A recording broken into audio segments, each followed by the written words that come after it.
Badan Meteorologi, Klimatologi, dan Geofisika mengingatkan sejumlah wilayah berpotensi hujan lebat pada Sabtu, 22 Februari 2025.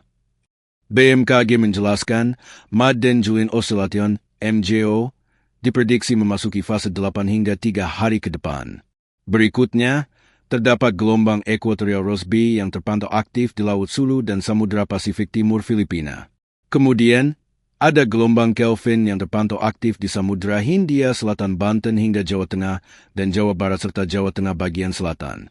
Analisis Oil Air, Oat Going Longwafe Radiation, menunjukkan nilai negatif pada periode 18 hingga 21 Februari 2025, mengindikasikan semakin signifikan potensi hujan di beberapa wilayah di Indonesia.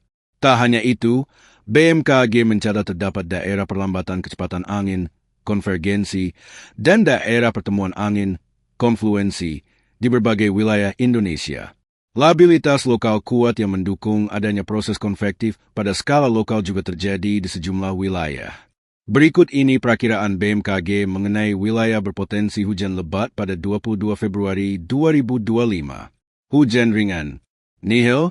Hujan sedang, Sumatera Barat, Riau, Jambi, Kepulauan Riau, Sumatera Selatan, Lampung, Banten, di Yogyakarta, Jawa Timur, Nusa Tenggara Barat, Kalimantan Selatan, Kalimantan Timur, Gorontalo, Sulawesi Barat, Maluku Utara, Maluku, Papua Barat, hujan lebat, Aceh, Sumatera Utara, Kepulauan Bangka Belitung, Bengkulu, DKI Jakarta, Jawa Barat, Jawa Tengah, Bali, Nusa Tenggara Timur, Kalimantan Barat, Kalimantan Tengah, Kalimantan Utara, Sulawesi Utara, Sulawesi Tengah, Sulawesi Selatan, Sulawesi Tenggara, Papua, hujan sangat lebat, nihil, hujan ekstrim, nihil. Download Tribun X sekarang, menghadirkan lokal menjadi Indonesia.